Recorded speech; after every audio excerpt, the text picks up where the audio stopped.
year 1814 was a very difficult year for the young United States. We were at war with the British for the War of 1812. The British had burned the Capitol and the White House to the ground and had set their sights on Baltimore. Two Americans, a young lawyer and an American colonel, sailed out to the British flagship under a flag of truce to negotiate the release of a prisoner that was taken during the raid on Washington. Now, the negotiations were successful, but the British refused to let the three gentlemen go until after they had taken Baltimore. The only thing that stood between the British and Baltimore was a small army outpost called Fort McHenry.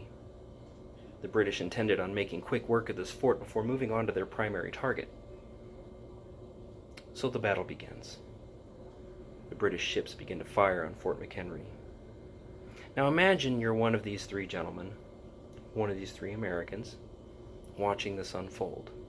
You're on board an enemy ship, and you're watching your homeland attacked.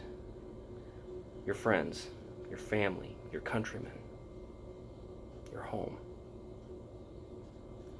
All you can do is just stand there and watch. What are you feeling right now? Anger?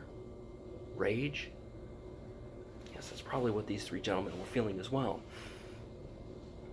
And yet the battle continues.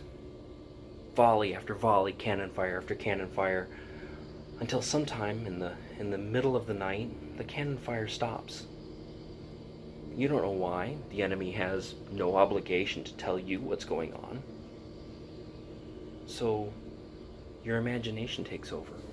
Had your countrymen surrendered?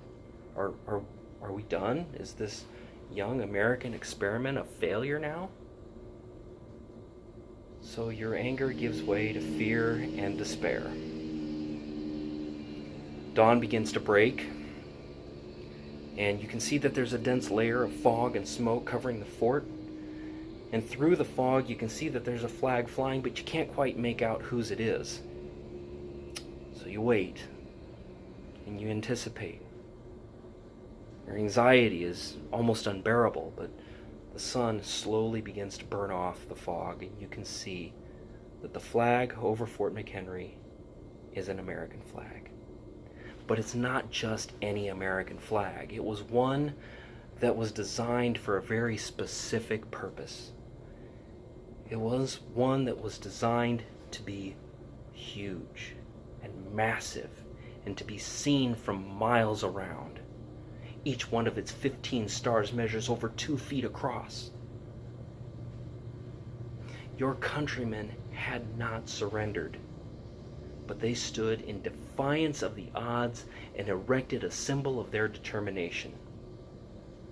Now what are you feeling? Pride?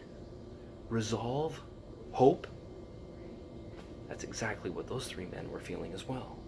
So much so that young lawyer penned the words to a poem called The Defense of Fort McHenry, which would later become the lyrics to our national anthem.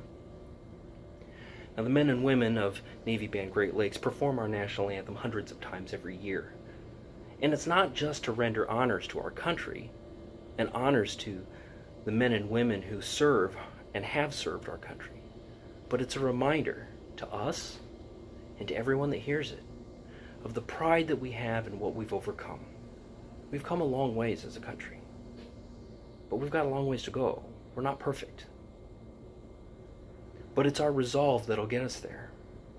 It's our resolve that recognizes that we still have many divisions of in our country, that we still have a lot of healing to do, and the hope that the power to overcome those challenges, the power to overcome those divisions, lies within each and every one of us, that will allow us to become a beacon of hope to people who don't have hope. That's what our flag and our national anthem represent. It gives us hope that we can overcome anything.